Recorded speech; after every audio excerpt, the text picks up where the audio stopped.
Today's show is sponsored by our friends at OrcaCoolers.com. From roto-molded coolers that keep your ice good for days. They have drinkware like the barrel, the football barrel, the shorty, the stein, the teeny, the vino. They have chasers. They have coffee campers and travelers. All sorts of stuff. It's going to keep your drinks cold or hot. You're going to have coolers that will keep ice for days, and they're bear-proof. Go to OrcaCoolers.com/bourbon for 15% off your order. That's OrcaCoolers.com/bourbon. Today's show is also sponsored by our friends at Old Limestone Mixing Water. It is the mixing water of Kentucky bourbon. We are firm believers here at Dad's Drinking Bourbon. Drink however you want to drink. You want ice in it? Put ice in it. You want to put some water in it? Put water in it. And if you're going to put water in it, use water that was filtered through limestone in an aquifer that's 130 feet under the ground. Old Limestone's unique Kentucky limestone aquifer produces a rich, velvety, smooth water with hints of calcium and magnesium, which amplify flavors. Yet with no iron at all, you can make bourbon anywhere you want, but 95% of it is made in Kentucky because the water is special. Use Old Limestone water to mix. Take the taste test. Pour a bourbon neat. Sip it. Now add Old Limestone. Swirl it and sip again. Check out Old Limestone at oldlimestone.com, or they're available at a store near you or online. What you got for me, Zeke Baker? You know, then we got to talk about your wardrobe selection or variances, or maybe lack thereof. Because I saw some pictures the past weekend, and it was the same plaid shirt, bud. Yeah. Do you wash it, or do you have multiples? I wash it. So it's your only shirt? No. You just like it that much? I do. Do others? Yes. Are you sure? Yes. If I'm Steve Harvey, survey says 0. Do people really like your bush hog hat?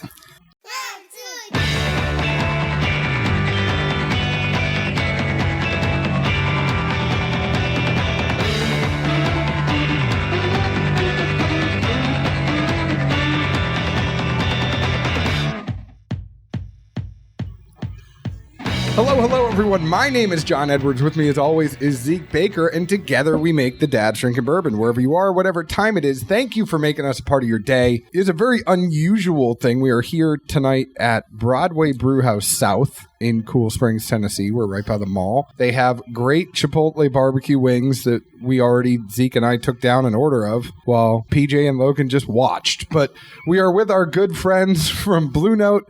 You've talked to PJ. Logan, this might be your first time on the Dad's Drinking Bourbon podcast, though. Yeah, it's my first. I live a very sheltered life.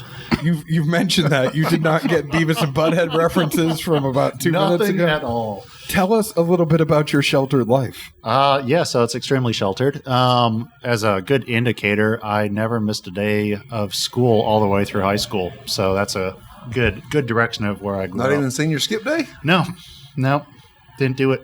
But that's how you end up running a company when you're young.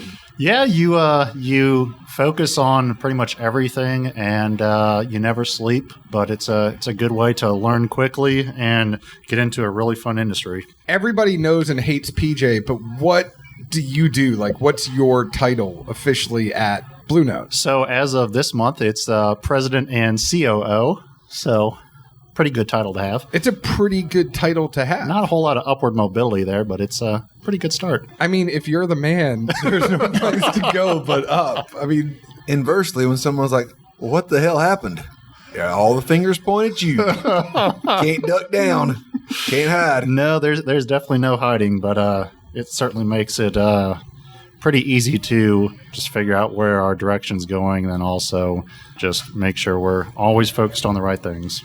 And I think it's kind of interesting, at least from your point of view, not only, and I know we're jumping right into it, and we haven't really done the whole thing, but we're sitting here, there's some stuff that's labeled that you're working on that's on the table, and I don't want to jump too far into that, but as president and COO, you're in there talking about messing with the blend. Yep. You're not the one sitting there going oh, okay, somebody else is doing this. You're in there actually messing with this stuff.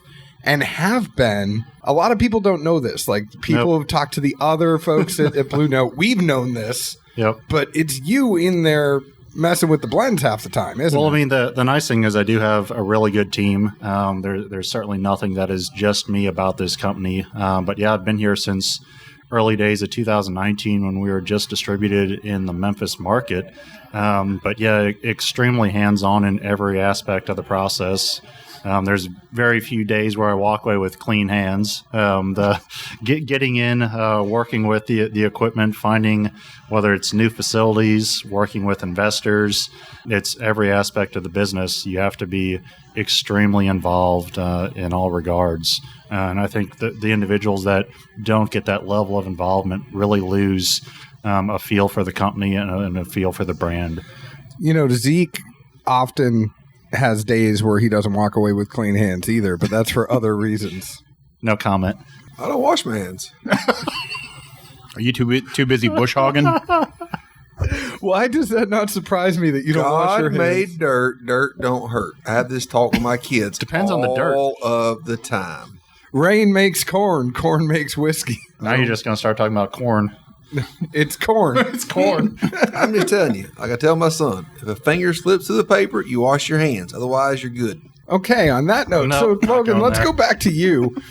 I'm kind of curious, though, like you've been there since 2019. Yep. Tell everybody your background a little bit and how you ended up at Blue Note. Yep. So background, I'll just go through the college days. I went to Rhodes in Memphis for undergrad and grad school. Part of being at Rhodes was a Maymester in Belgium and France. So got my first introduction to the spirits and beer category there. Then went a completely different direction of the banking side. Used to work for First Horizon in Memphis. Then left that to work for KPMG. Did that for around 7 years, primarily working with financial services clients. Left that for an opportunity to acquire a business. That fell through in some due diligence. And then got into the liquor business and just jumped in all feet and been there ever since.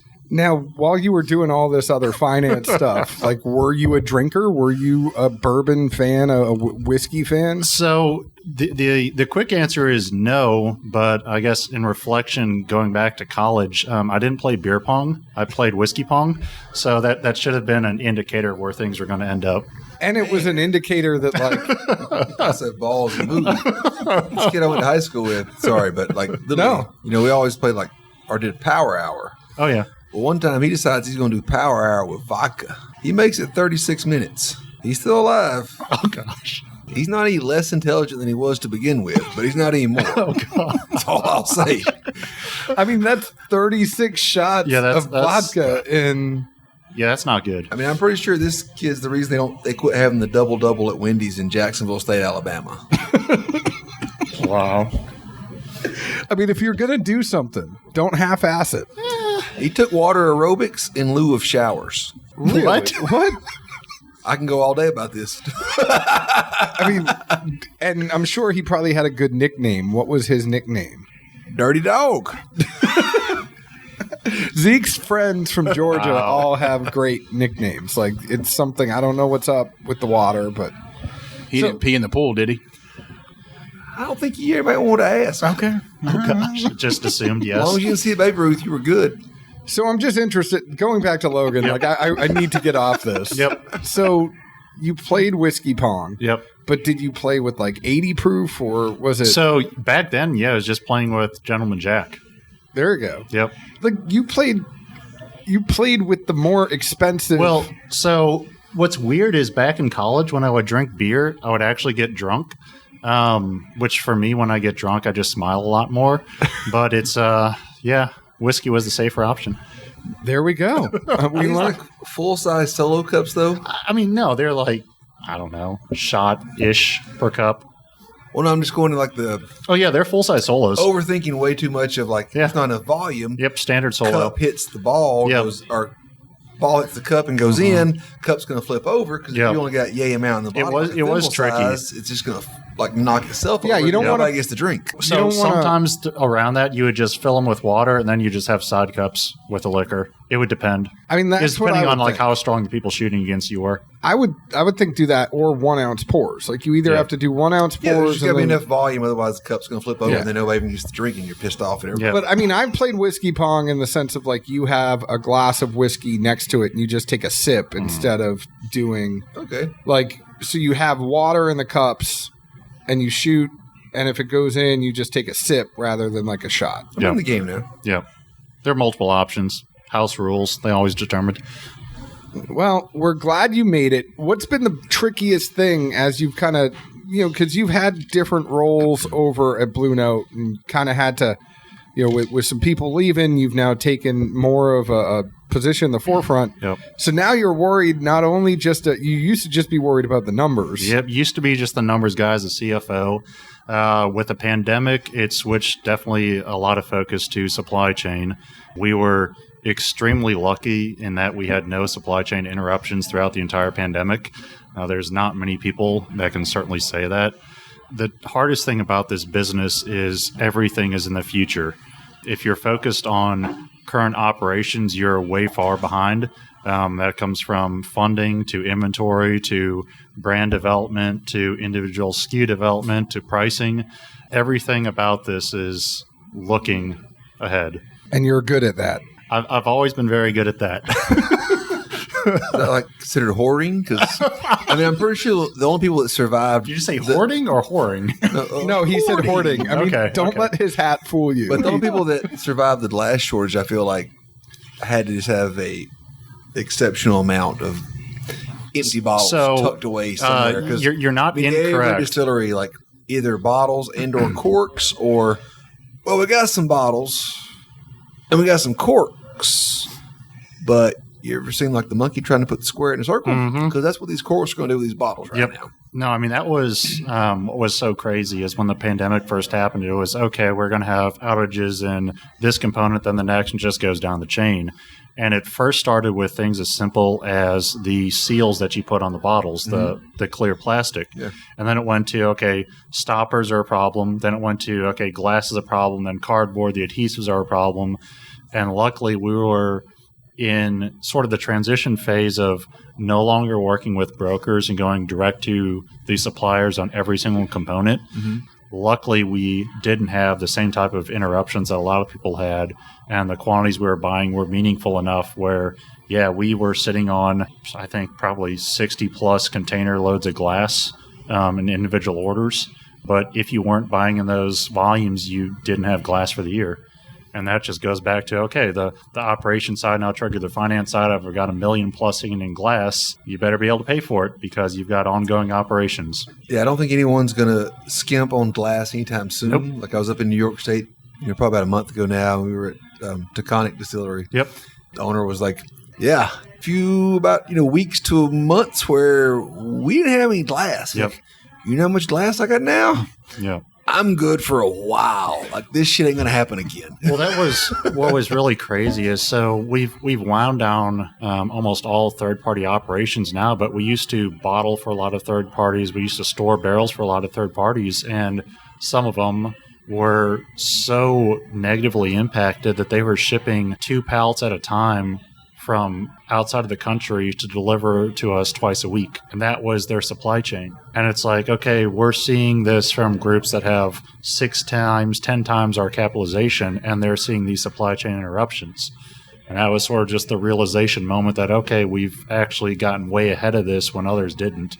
And then it just rippled from there where you're just hearing from the major suppliers are having these issues. But luckily, we're just ahead of it. But I feel that's always kind of the story of Blue Note, just in the sense of like even from sourcing the liquid and kind of having, one source fall through and having to change suppliers and all that kind of stuff.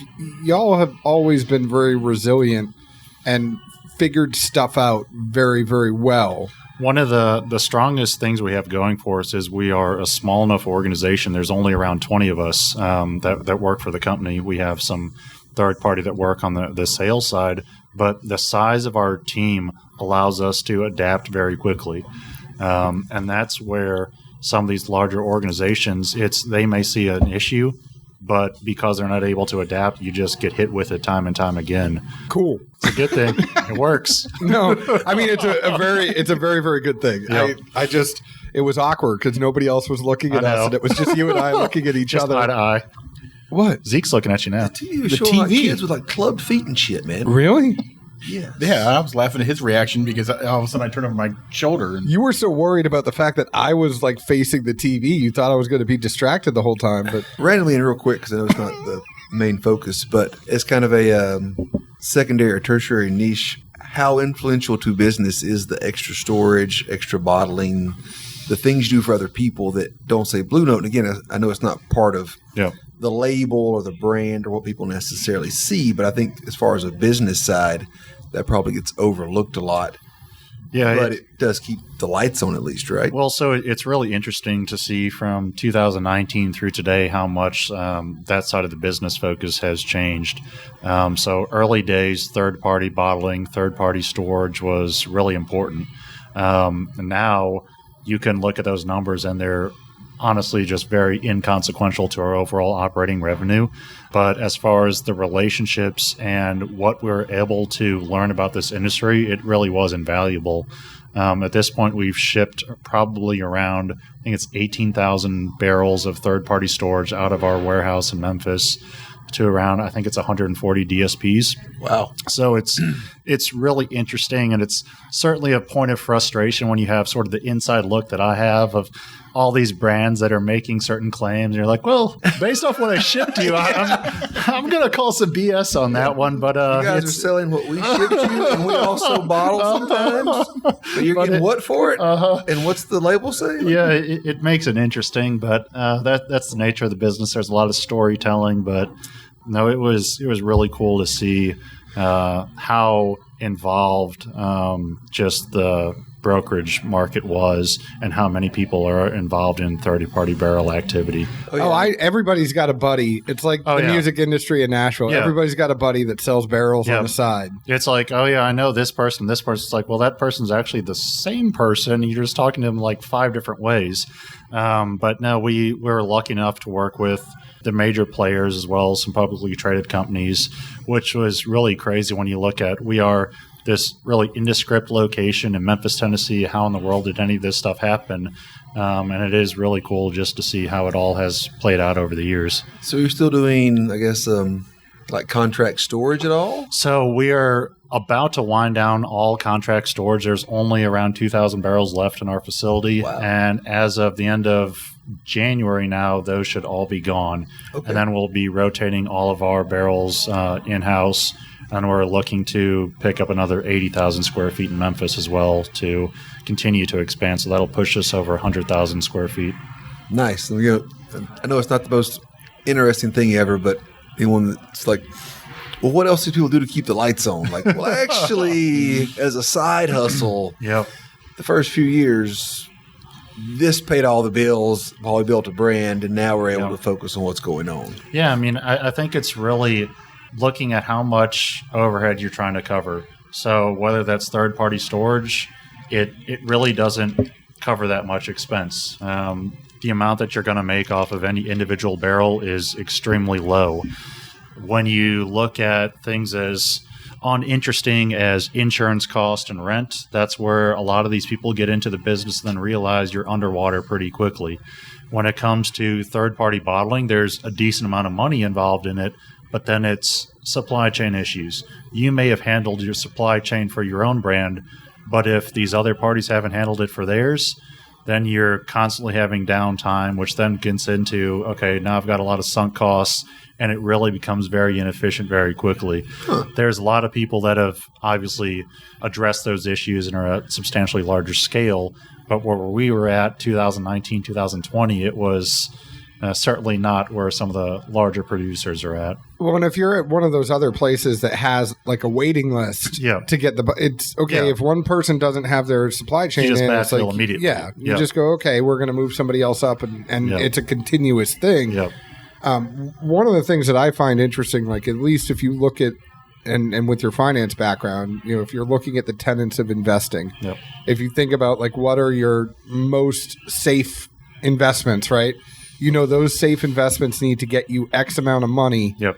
But then your next tier is going to be where you play a little bit. But if you don't have that first tier making X amount of money, you're never going to play with that second tier. Yep. Is that kind of like how you were with the bottling and that kind of stuff? It was a combination of you cover the cash contribution side, but it's also the experience. And it's, okay, how do you value the actual experience being in this industry? And that one's sort of hard to measure. The thing that really comes back to how do you justify a lot of investment in this business gets back to the underlying asset itself, and that's the barrels. And that's what so many people don't truly understand, is the value of having inventory and aging that up. And it is truly remarkable what that can do for you. Now, your stuff, the juke joint, we all know it's Green River. Yep. Green River has had some changes this year. Certainly has. Are you buying it new make and then aging it up, or are you getting it when it's 4 years old and then kind of like seeing where it goes? So that question can be answered different ways depending on the age of the product. We have had new fill contracts going back through 2018, but then also just because of the acceleration of the brand, we do have to buy on the spot market from time to time.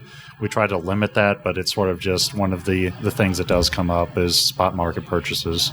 And you have, right now, you have the juke joint, you have juke joint uncut, you have the Riverset Rye. Yep. What else? Crossroads. Yep. We know we'll see you at the Crossroads. Yep. What else do we have in the portfolio for Blue Note right now? And P.S., how are you, PJ? PJ's quiet. I'm doing fine. Thank you very much. All right. I just wanted to check. But Logan, back to you. What else is coming up?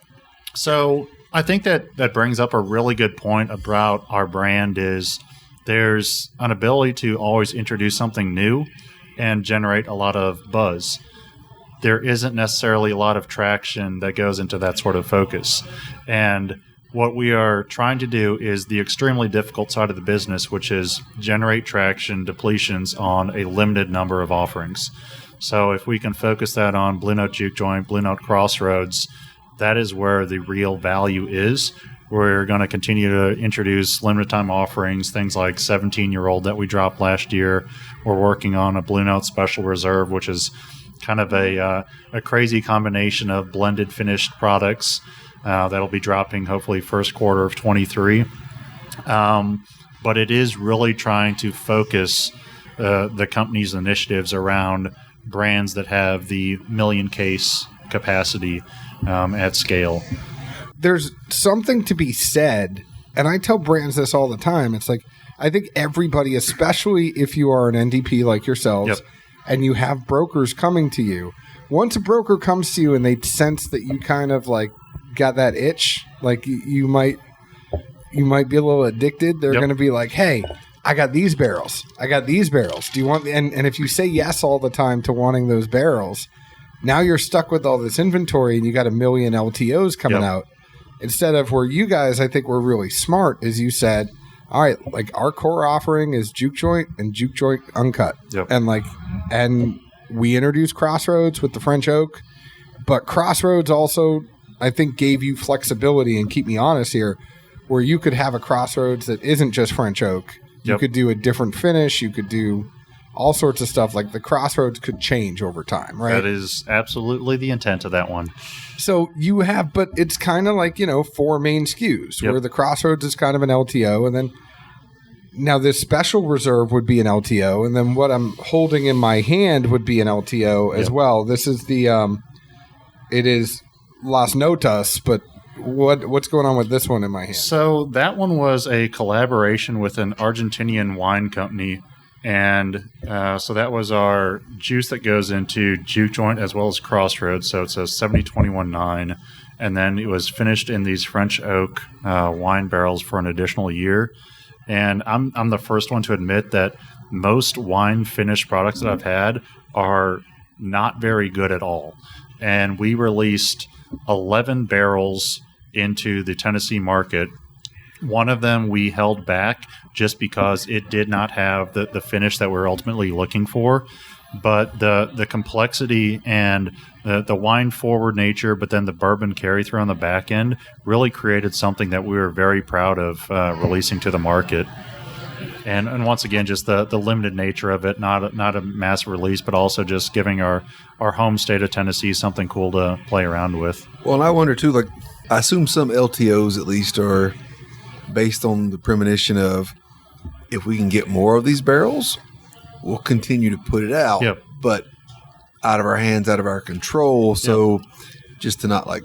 Well, I mean, a good example of that was we released a honey finished product earlier in the year under our Riverset brand, and there were only 2 barrels released, one in Memphis, one in Nashville. And it was like, I don't even think we knew about that. Yep. So that was depleted Thanks, PJ. very, very quickly. You got to leave Franklin sometimes, bub.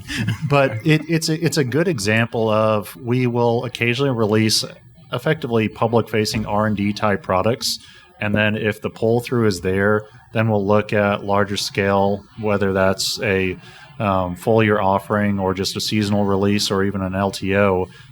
We sort of judge based off the original performance. So here's a question that I have that's maybe somewhat dorky, somewhat interesting, but like, at what justifies going to the TTB and creating a label?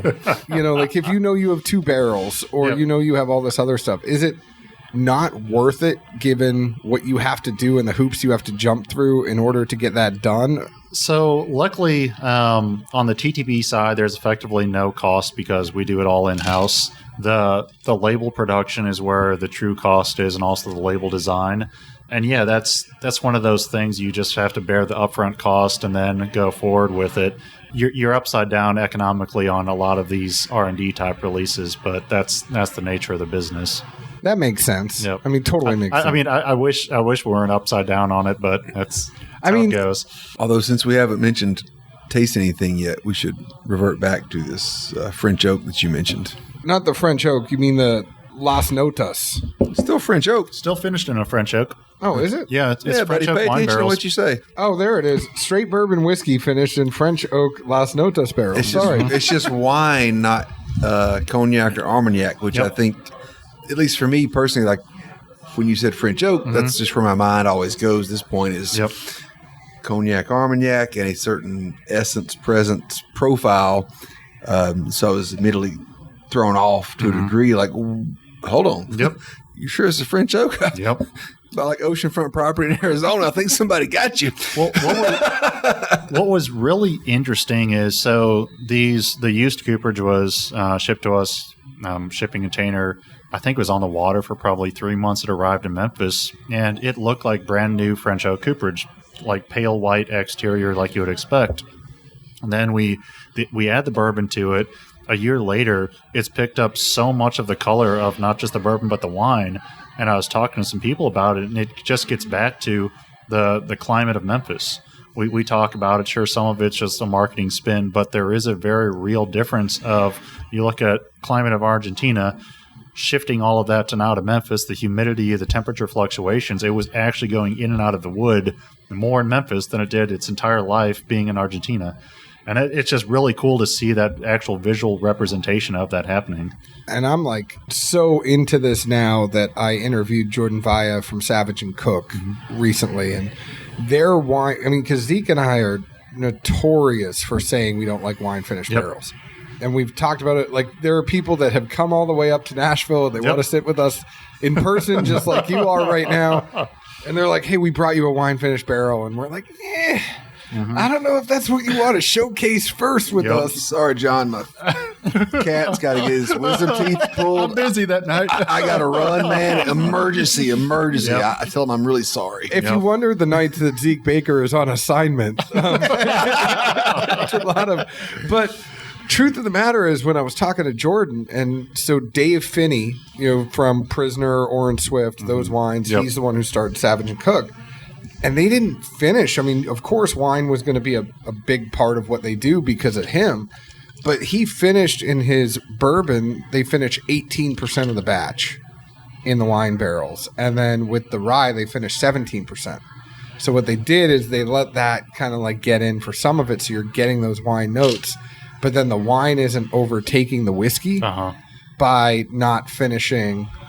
So they'll mingle it with the rest of a regular vat. Yeah. And then you put it together, and it's like you kind of have this blend of a blend. Not only are you blending everything together, but you're blending the wine finish in on top of it, which is another component. So just a fun little thing that I really enjoyed their wine finishes. Yeah. Before we go and talk about your wine finish. No, I mean, I'm the first one to admit I've never had a wine finished bourbon that I actually enjoyed before this, and I was really happy with it because I think it was probably 6 months in. PJ can have some commentary here. Is we tasted one and it was not there. It was definitely not there.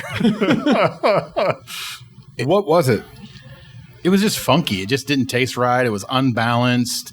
It had just weird notes that, I mean, there was, I don't know, probably 10 of us at the table, and there wasn't one of us that said, hey, let's go to market with this. But I will tell you the stuff that has been out in Memphis and even the stuff here in Nashville, it's an incredibly good flavor.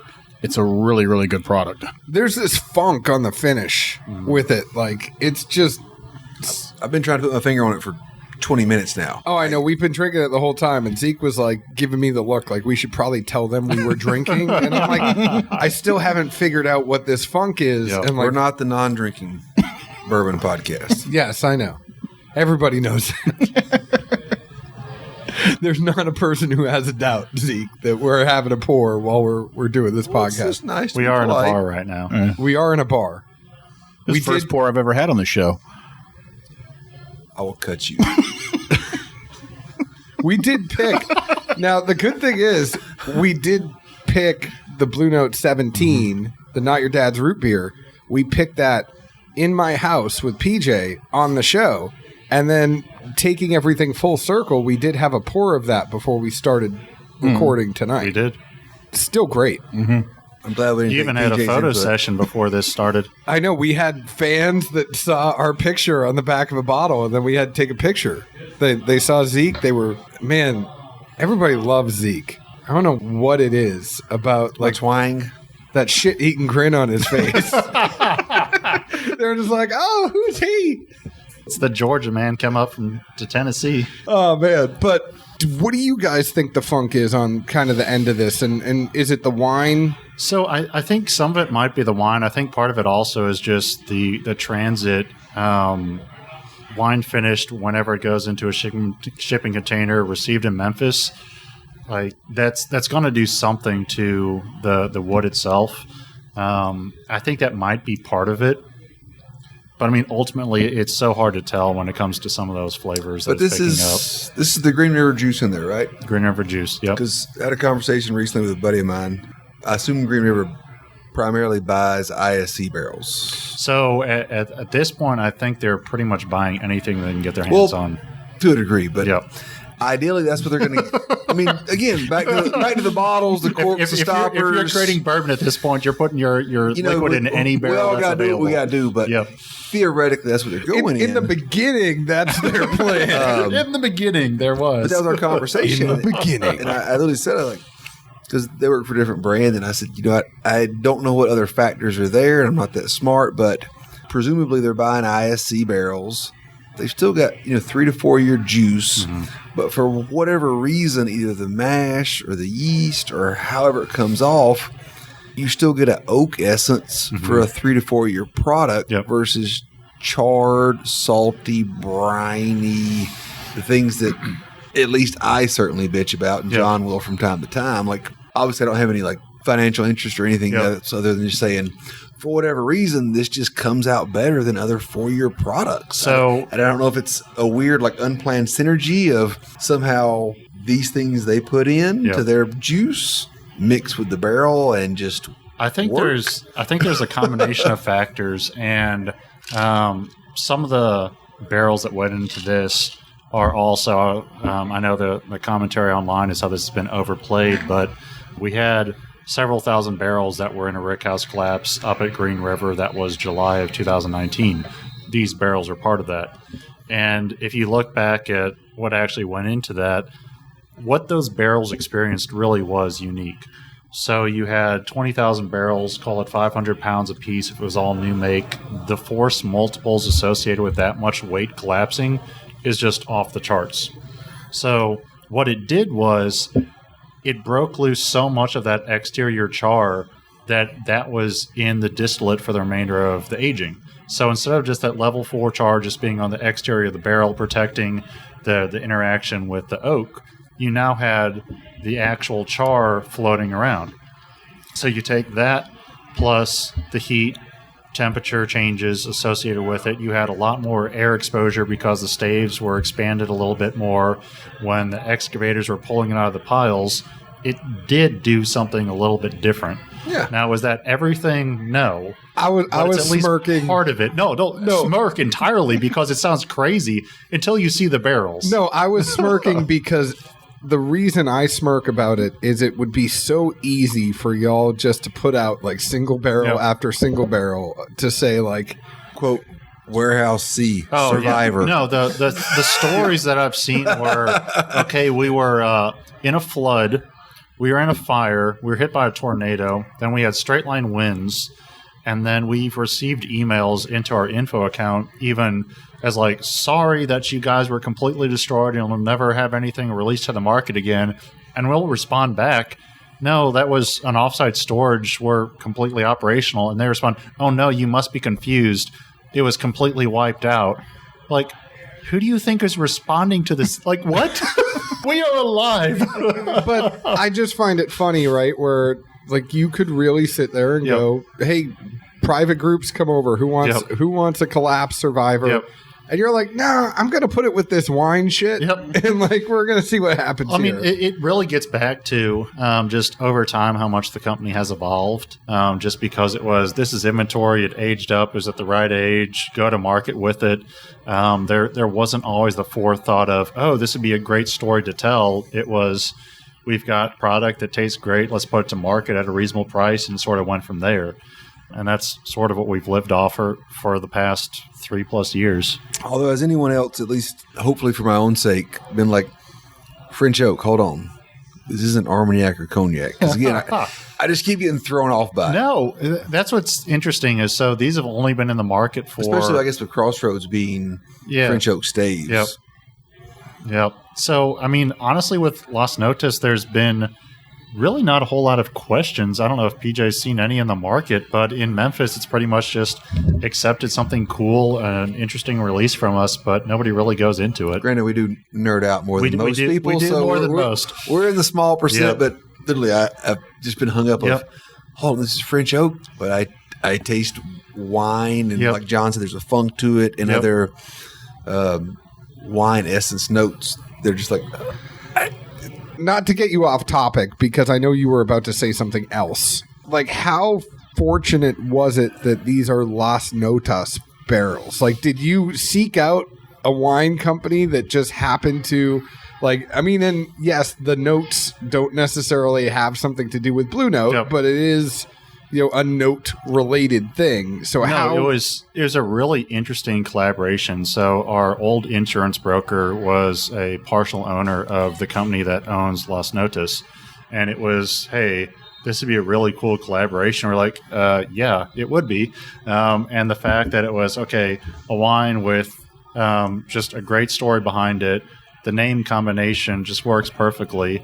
A lot of pieces fell together for this one to work for us. So what's the deal with the release here? You've done some, but like give us more details about who can get it, where it is, all that stuff. Yep. So the easiest place to find it is going to be the Memphis market. That's where the vast majority of it was released. There were 2 barrels released into Nashville. I believe it was 84 six-pack cases dropped in Nashville. Correct. Yep. It's numbers. That is correct. I know the numbers. Thank you, PJ. See you are welcome. Still here. Easy, Wally. Less is more. So 84 cases in Nashville. 84 cases for all in Nashville, so you can clamor over that one for the next hopeful couple of months. They went to the top Blue Note accounts. You should have talked like a robot. We appreciate the support. So that's great. Where are the top Blue Note accounts in Nashville? All over the place. All right. Not wanting to pick favorites. Nice Good company. man. And The Nashville MSA is appropriately covered currently. Mm-hmm. Yeah. Well, go look for them in stores. Y'all know, like, if the store's pretty big, chances are it's probably going to have a Las Notas. If you've gone to a store and have seen a Blue Note uncut barrel, there's a good chance they've got some of this. That makes sense. Yeah. That makes sense. And there's a couple that like Zeke and I have picked for. No, I think there's still an uncut barrel at Frugal a little bit. Just a couple. There's that blended 11 it. bottles left. I counted them this morning. I think it's Frugal? 9 as of right now. And that was what, a 3-barrel blend? I think I did. 2-barrel blend. 2-barrel. I mean, I did it, but whoops. That was the one when we went down there. Now, Logan missed that day. That was a... So there's like 2 days that I'm not at work the entire year, and they've always been when you're doing picks. What? Frugal was separate. That was me and Wes. I was still not there for that. Oh. No, he wasn't there for that Yeah. either. I'm saying you weren't either. I know. No, it's whenever you guys come in town, I'm not there. I know. Not saying anything, but There was a Frugal blend. There was the stuff we did for Ajax. I heard you weren't good at Naked Twister. His cats needed their wisdom teeth taken out. I had vet bills to pay for. I mean, Logan is the type of guy who goes to an event. Now, we were all together. Zeke was not there, but we were together in the beginning of November at Grains and Grits. I just want to take a second out of this podcast to mention, like, there was this cute little dog. I mean, I swear this dog weighed 7 pounds. Like, what kind of dog is it? So It's a mutt, but... No, she's actually not. She's a Yorkie Schnauzer mix, which is called a Snorky. Oh. She's currently at 9.2 pounds, so she's up a couple pounds since we found her. But Logan found her. She was mangy. She had fleas. Like, she was obviously on her own. She was starving. She didn't eat. Logan took this dog in, and when I tell you the whole weekend, it was the cutest thing in the whole entire world. Logan was just with this 7-pound dog. Just like, she didn't leave his arms. He bathed her until, like, her hair was not matted. It was the cutest thing in the whole entire world that weekend. Like, so if you wonder, if you all want to buy whiskey from somebody that has a good heart, don't buy it from PJ. But, like, Logan, 100%. Like, that's a guy you could trust. Well, I thought you were going to talk about at Grain and Grits, like, hey, it was a really, nice day and everything. And I grabbed some bottled water for people, and PJ was standing right there, and he was like, hey, John. And John just walks right past me because there was more important people there that day. No, I saw PJ, and I was like, I pretended not to see him. That's what I did. I literally just walked the other way. But no, That's what my wife does. I know. She tells me. Like, she gives me the tips and tricks. But no, I ended up making it right, and I'm sorry I didn't see you when I was. It's okay. I forgive you. I forget who I was talking to. I had saw somebody, and I could only focus on them. Like, but then I guess PJ, was it Charlie the dog? Was it the puppy that you were focused on? probably. But then PJ was waving at me, and I didn't see it. Like, I didn't. He was over there like, hey. There's a dog. Now we're good. So we know, like, so this Las Notas, like, how often are we going to see things like this? What kind of can we look for with Blue Note? I mean, we've talked about the core. Yep. We've talked about Juke Joint Uncut, Crossroads, Yep. Riverset Rye. But then how often are we going to see, like, a Special Reserve or a Las Notas or something like that? So I think stuff on the caliber of like 17 and the Special Reserve, we're probably targeting an annual release of those. And then we'll be looking at seasonal releases of things, whether that be a honey finished or like a Las Notas, but sort of those products of opportunity where we come across partnerships that align with us, and in limited releases we can have those on an annual basis. Where did Zeke go? He left. Zeke literally just got up and left. And what else do we need to know about Blue Note? Do we need to try Special Reserve? Is it something we want to talk about now or no? We can definitely get into Special Reserve. This is a product that is in development still. There is a lot going on. So the ones we have sitting in front of us are probably around 112 proof. It's a combination of products up through 19 years of age, with around some of them 3 years of additional secondary finishing. And we've got stuff from port, VDN, cognac, sherry, Madeira. We've got just secondary American oak in there. So it's just a a lot of different flavor combinations working together. So kind of almost like a Stranahan snowflake. So yes, it's actually a lot of similarities to that. We're just working with some different age ranges and really seeing how these play together. What's really interesting is when you look at finishing, a lot of times the younger products versus the older products, they have very different influences in secondary cask finishing. And what we're working on is trying to take advantage of how those play differently. I just gave Zeke some of that. I just had some of the 100. Yep. In all disclosure, we've kind of cheated, right? Because we've been sipping on these a little bit before. Possibly. This 50, so there's a 50-gallon blend and there's a 100-gallon blend. Yep. The 50-gallon blend is just crazy on the nose. Yep.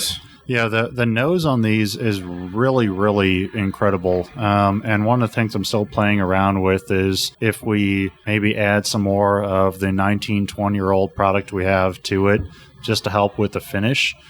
But that's where the art of blending really does come into this. You can go overkill in a lot of different directions. So finding that sweet spot really is hard. So what it's referencing with the 50 gallons is we have our base, which equates to around 1,900 bottles right now. And then this is adding 50 more gallons of our secondary finished product to it. And it's just trying to elevate some of those flavor characteristics beyond that. The 100-gallon, I would say, don't add older stuff because there is a fair amount of oak on the end on that one. I know this is like R&D. We're having like y'all are hearing behind the curtain of like. Yep. Which one did you pour, PJ? So that one's the 100-gallon for you. I don't remember. No, and poured one of the two. He poured the 50, and then I don't think he did. He poured the 50. Closest. PJ's not reaching any further than he has to. No, I moved it. He moved it. Oh. So, yes, I think you got the 50. Your right hand is the 50 and your left hand is the 100. But I mean, I think this is a really fair representation of what we actually do at work. It's several individuals get together and we're just tasting through different variations of the process.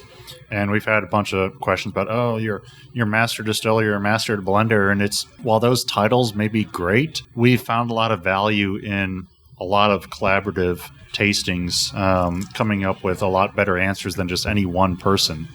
That's not to knock master distillers, master blenders. It's just we've had a different success with what we're doing. And the 50, I think the 50 is closer than the 100. Yep. I just think there's some oak on the finish of both of them. And I almost wonder, like, when you're talking about adding in some 19, I almost wonder if like some 4 or 5. Well, so, and that's one of the things that we've played around with too, is if you look at the label right now that was submitted for COLA approval, we've got some placeholders in there. So if you're good with math, yes, it does not add to 100%. That was not unintentional. But it is sometimes you do need that younger juice to just level things off. And that's where maybe that 20% we have as a placeholder becomes 21, 22, 24, just because that's what the blend ultimately needs. And now when you submit that label to the TTB, how much wiggle room do you get when you put 20 on there? Yeah, so the interesting thing about this process is you submit a formula. The formula is then used as the basis for the actual label approval. There's a high degree of variability that you can actually go into.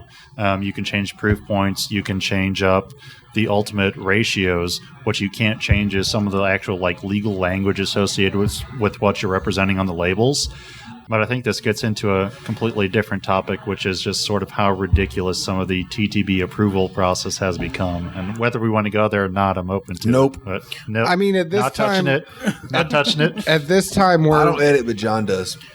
Well, no, I mean, at this point, I'm not going to edit this one like crazy, but at this point, we're almost at an hour, and that's probably going to put us at 2 hours if we get into it. It's my first time on. It is. I've got years of pent-up information. We So would what I love wonder- to talk about that. Though, at Sorry some to point. jump in and be a little ADD, but like, this was the 100, this was the 50, right? Yep. What I wonder, especially since it's blended and finished, right? Or So it's there's components of both. So yeah, there's a combination of individually secondary finished that are then blended together. So there's other products in the market that have finishes, staves, blends, etc. And I feel like once they're bottled and then once they're popped, they move. Yes, they definitely do. Yet I'm not going to anything out there specifically, but I've had stave or barrel finished products that were selects, and I've told my friends, like, when you find a good one, drink it in 7 days. And I'm not being overzealous on booze, but like, it's going to start moving. Yep. No, So I feel like where the 50 is, it has room to move and get better. But where the 100 is, it's in a good spot. But will it hold that? Is what I wonder. You bring up a really good point. So what we did with these is we dumped everything. So nothing is going to continue to age in the original barrel. But what you still get is the interaction of the liquid in our bulk tank. You do get, whether that's oxygenation just because you're running circulating pumps through it. I know, PJ, we wanted to hear your cork pop. Sorry. Nice. What you do get? You do get some additional influence. And particularly with things like Crossroads is we'll pull it and you will still get aging after the fact. And there's products out there on the market that have oak that is put directly in the bottles.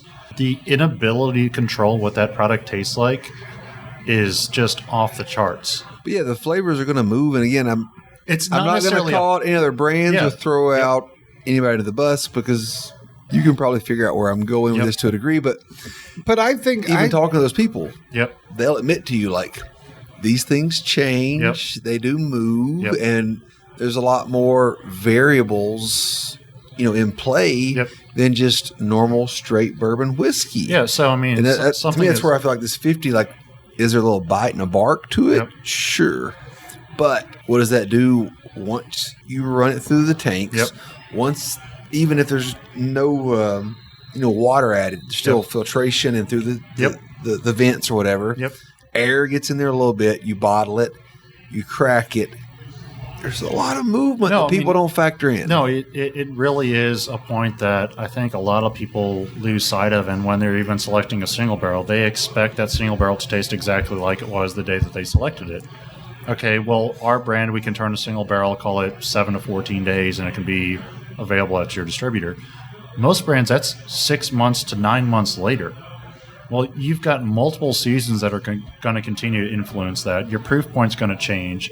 Whatever you're using in the actual bottling process, some of them are direct injecting air into it.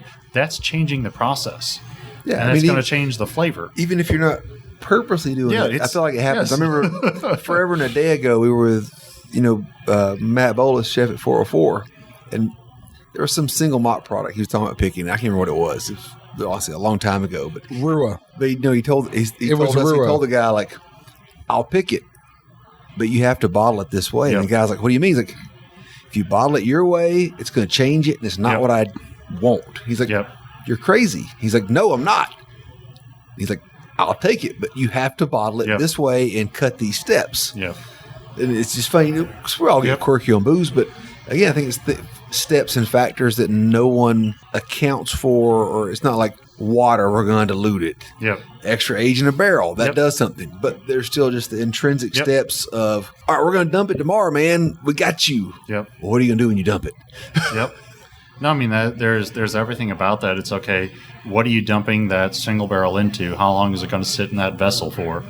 Well, if that's going to sit in stainless or plastic or whatever ultimate container it is, that's going to potentially have an influence on the flavor.